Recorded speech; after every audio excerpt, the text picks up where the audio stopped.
Services, and we bring impartiality. We are a free service and always have been and will always continue to be. So all of our services are free and delivered to the highest standards, as shown at the bottom of the page there. So that's the background on us. In terms of what we're seeing, this is a review of the last 12 months and of all of our activity across Norfolk. In the last 12 months, we've built up our outreach activities in addition to our offices that are open on various weekdays through the city centres and the town centres that you can see there. So our reach has increased dramatically in the last 12 months. We lost a lot of that reach to the pandemic. We lost around 70% of our volunteers. We're working hard to try and attract and train the new people that will carry forward this service as we go, but we're still seeing a large number of people. So across that geography, we've seen in excess of 14,000 people, and we're still trying to bring our numbers together for the last 12 months. And that's the data that we're going to show you today. So in terms of the types of people we're seeing, it's a very broad array. The age ranges haven't changed greatly in comparison to last year. We did see a large spike in 30 to 40-year-olds using the service through the first year of the pandemic, particularly around employment impact and the need to get help there. But we're starting to see that age profile return to what we knew before the pandemic, which is roughly the shape of that profile on the left-hand side. We're also haven't seen too much of a major change in the male-female split. The same isn't true when we start talking about subsets of data, which I'll come on to in a little bit. But generally, that kind of demand has been the same. But we have seen a significant increase in the proportion of clients with disabilities this year. That's risen by 3% of the overall proportion, which is a very large number of people. And I'll come back to that point in a sec too, because it's very closely related to the cost of living issues that we're seeing. Our amount of activity has increased per client in the last 12 months as well. So I've been in role just over 18 months. So when I started, the story through the pandemic was that we were seeing people come to us with an increasing number of issues. So whereas previously it might have come with 2.5 to 3 issues on average, we were then seeing 4 issues per person. The story in the last 12 months is that we've seen those issues become more severe. And consequently, we've seen a need to undertake more activities per client, which perversely has meant that we've seen less clients in a time when we've never had greater demand on the service. And that service is failing to meet the full demand across society because it's so great. And the same is true of an awful lot of our peer charities. So this is not a unique story to Norfolk, but it is still a very sad story. The work undertaken by our advisors, though, is incredible. And as I say, they're undertaking more casework and more extensive work per each client to try and help address the severity of the issues they're seeing. Those issues are listed there, and our data set drills down quite a long way below this, but to show you that, we probably would boggle your mind and you wouldn't be able to read it. We've seen benefits and tax credits demand increase this year. We believe there's the large demand in there for universal credit as well, but our provision has dropped this year in comparison to previous years, in line with a reduction in funding around face-to-face universal credit support. So that's a frustration that we're trying to rebuild into our strategy to make sure there's benefit support there going forward, because the demand for benefits advice has dramatically increased. The key driver for that is debt. So debt has risen into the primary place of our issues, and it wasn't there 18 months ago. It's increased by 45% as an issue. But the most important thing is that you see debt now in every aspect of life. We see it in considerable value, and we are seeing it affect almost every type of client that comes to our doors.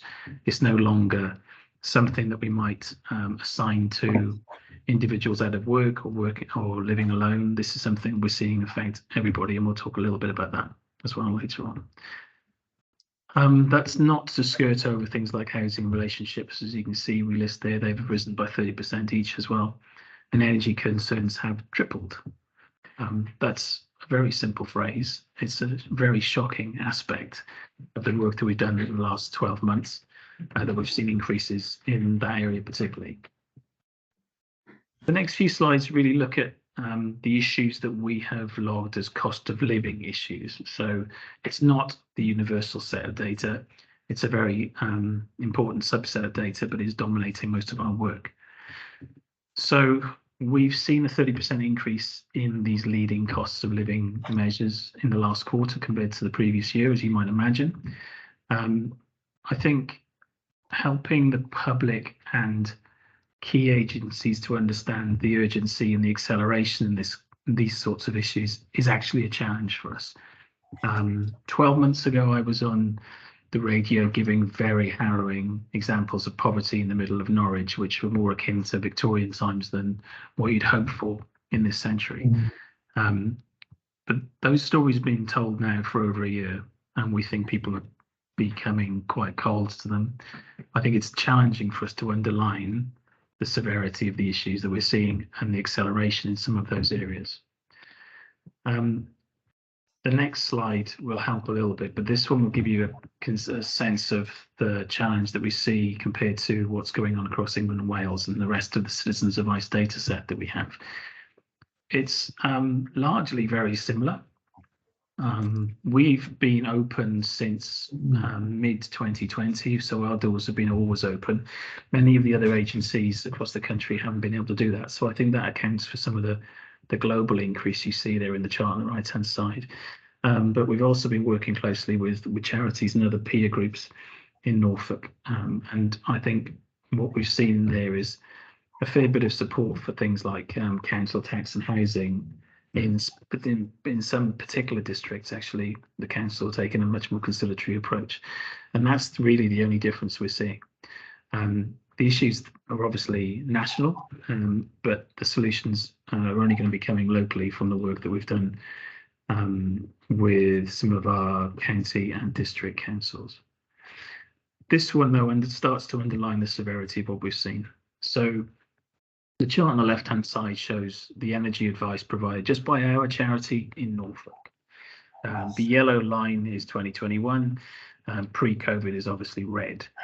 And there's a dramatic increase there into 2021. You could see a doubling of the kind of demand for energy advice that we provided. The demand then doubled again last year.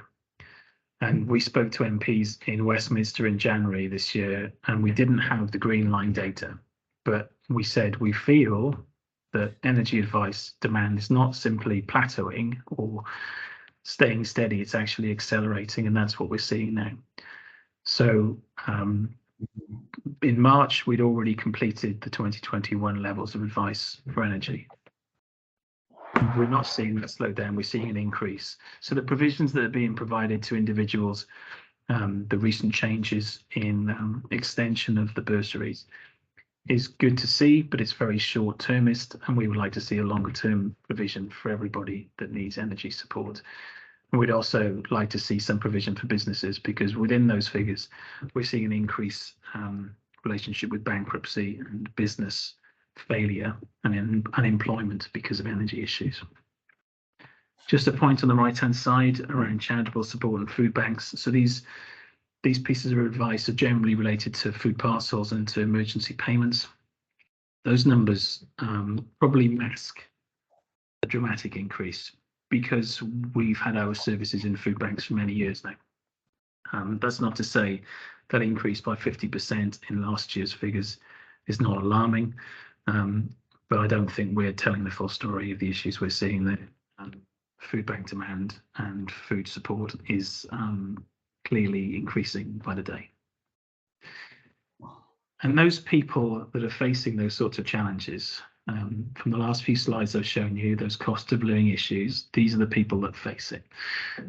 It is predominantly women. It is predominantly those with disabilities and long-term health conditions. I haven't got you the ethnic minority data there, but it's also there's a prevalence of ethnic minorities being affected there too. And you're also, I think, seeing a little bit of a younger demographic being affected by this. The stories that we receive, the case studies that we can provide, I think it's important for us to note, includes people that would never have come to us for advice before, that have never had to think about their budgets before, that have never considered the possibility of a deficit budget before. And so that includes married couples with mortgages and cars and kids, and relatively stable lifestyles up until the last 12 months. And then we're seeing those people coming to us with £20,000 debts, and with serious mental health issues and a complete failure to understand how to cope with these sorts of activities. And that's where our specialist teams can step in. The next two slides really are quite brief, and I apologise for that.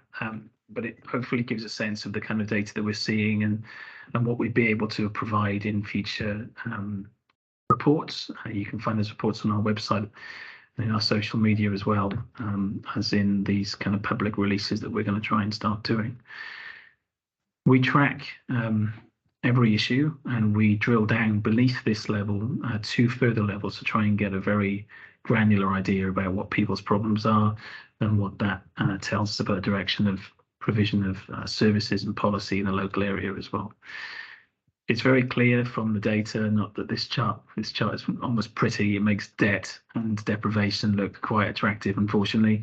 It's very clear, though, that we're seeing growth, particularly in the debt side of things, and an increased requirement around benefits and tax credits for those that have never entered the benefit system before.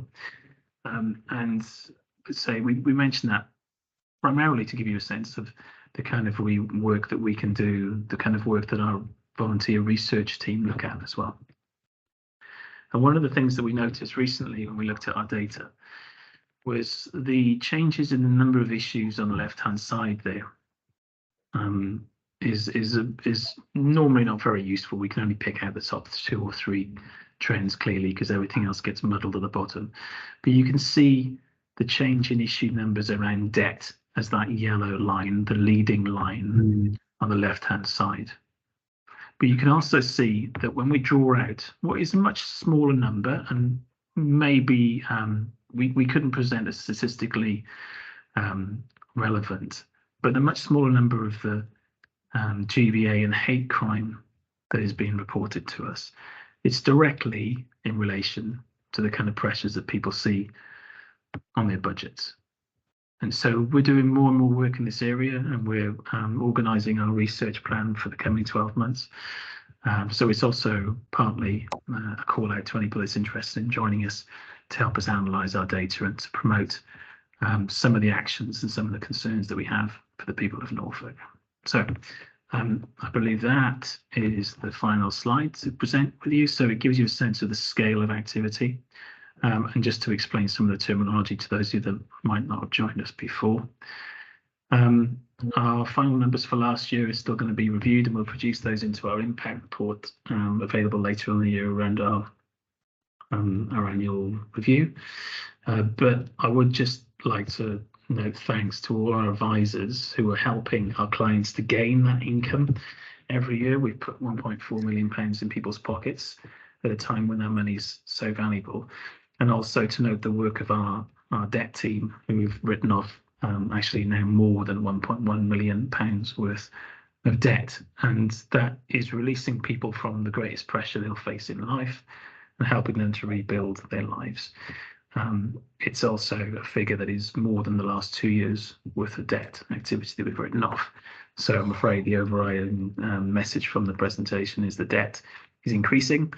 It will limit lives, and it will greatly reduce the health of the people of Norfolk. So we're working to promote that message and to make sure that actions are taken to arrest these sorts of trends. So that's the end of our short presentation. It looks quite short for me. I was talking for a long time, so apologies for that. But has anybody got any questions or comments on the data that we presented there, or anything at all that we could help with in future sessions? It's GVA, please. So was that a Carol? Can you just say who you are and Oh, I'm so sorry, Hannah at the food bank. You said GVA and hate crime. I don't know what GVA is. So it's a technical phrase. I'm going to have to look it up, Hannah. I'm afraid you caught me on the hop. I googled it and it says gross value added, and I didn't know if that was no, it's the not. same It's thing. not that one. No. It's I think it's a violence term, unfortunately. Oh, okay. So we'll dig that out and we'll send it through. I Apologies wondered for if putting it the was gang acronyms on. violence, but I didn't know if that. I couldn't think what the A was. That's fine. Thank you.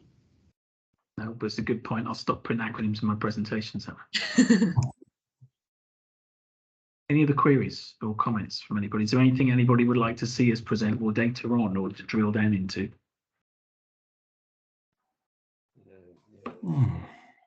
No, it's a comprehensive presentation.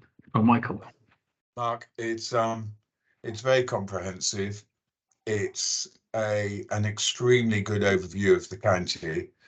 And can I please have a copy of the recording, because I'm going to forward it to various people who should have been on this, and hopefully will look at this and understand the issues that we're currently facing. Yeah, Michael, thank you very much. We will. We try and get the message out as much as we can, but we do appreciate that. Any help in passing it on or forwarding us through to any committees or groups that are interested in hearing more about this, I say that's part of our advocacy role, and we'd be delighted to fulfill it. So thank you very much.